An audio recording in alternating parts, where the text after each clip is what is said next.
ESIC की सफलता की कहानी, पहला दशक। नमस्कार दर्शकों, आप सभी का स्वागत है ईएसआईसी के विशेष पॉडकास्ट सीरीज में।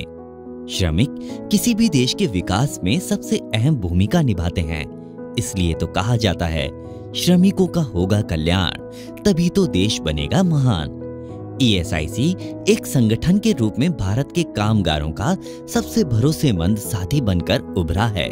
तभी तो आज देश के 3.43 करोड़ कामगार ईएसआईसी के साथ जुड़े हैं और लगभग 13.30 करोड़ लोगों को ईएसआई योजना का लाभ मिल रहा है।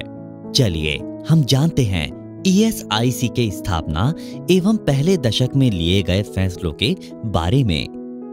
देश में श्रमिक वर्ग को सामाजिक सुरक्षा प्रदान करने के उद्देश्य से 2 अप्रैल 1948 को कर्मचारी राज्य बीमा अधिनियम बना और 19 अप्रैल 1948 को गवर्नर जनरल ने इस पर अपनी मंजूरी दी।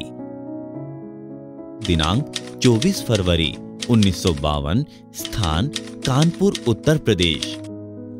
आजाद भारत का पहला ऐतिहासिक मौका तत्कालीन प्रधानमंत्री पंडित जवाहरलाल नेहरू ने कानपुर की एक जनसभा में कर्मचारी राज्य बीमा योजना का उद्घाटन करते हुए इसे दिल्ली और कानपुर में लागू किया।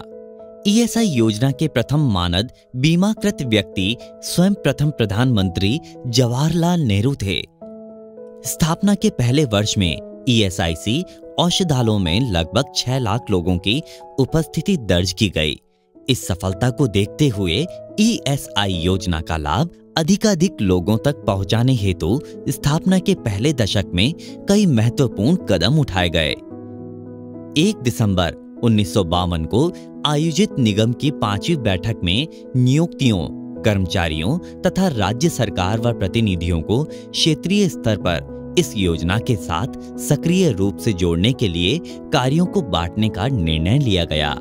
वर्ष 1953 में निगम की 6ठी बैठक में क्षेत्रीय बोर्ड के अधिकार, कार्यप्रणाली तथा चिकित्सा हित लाभ नियमों को मंजूरी दी गई और यह निर्णय लिया गया कि जब तक योजना लागू नहीं होती है तब तक कामगारों व उनके परिवारों को बीमारी, प्रसूति, अपंगता व आश्रित जनहित लाभ का नगद भुगतान किया जाएगा। 15 अक्टूबर 1954 को टीबी, क्षय रोग से पीड़ित व्यक्तियों के लिए विस्तारित चिकित्सा हित लाभ के रूप में प्रस्तुत किया गया। 17 दिसंबर 1955 को महत्वपूर्ण निर्णय।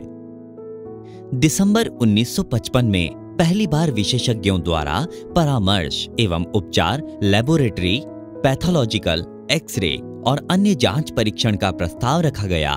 इसके अलावा ऐसे दिव्यांग व्यक्तियों को निगम के खर्च पर कृत्रिम अंगदान प्रदान करने का निर्णय लिया गया, जिनको रोजगार जोखिम के कारण अंगहानि पहुंची है। 25 अप्रैल 1957 को आयोजित निगम की 11वीं बैठक के दौरान निगम के बीमाकृत व्यक्तियों को कम दामों पर या लागत मूल्य पर चश्मे उपलब्ध कराने पर अपनी मंजूरी दी गई। सन 1961 में निगम की 20वीं बैठक में बीमाकृत व्यक्तियों को चोट या अंगहानि होने पर विस्तृत बीमारी और चिकित्सा हित लाभ के रूप में दी जाने वाली अनुदान राशि के संबंध में प्रस्ताव पास किया गया, जिसके फलस्वरूप बीमाकृत व्यक्तियों और उसके परिवार का आर्थिक बोझ कम हुआ। ईएसआईसी ने एक दशक में कई महत्वपूर्ण फैसले लिए, जिसकी बदौलत श्रमिकों के जीवन में अभूतपूर्व बदलाव आए।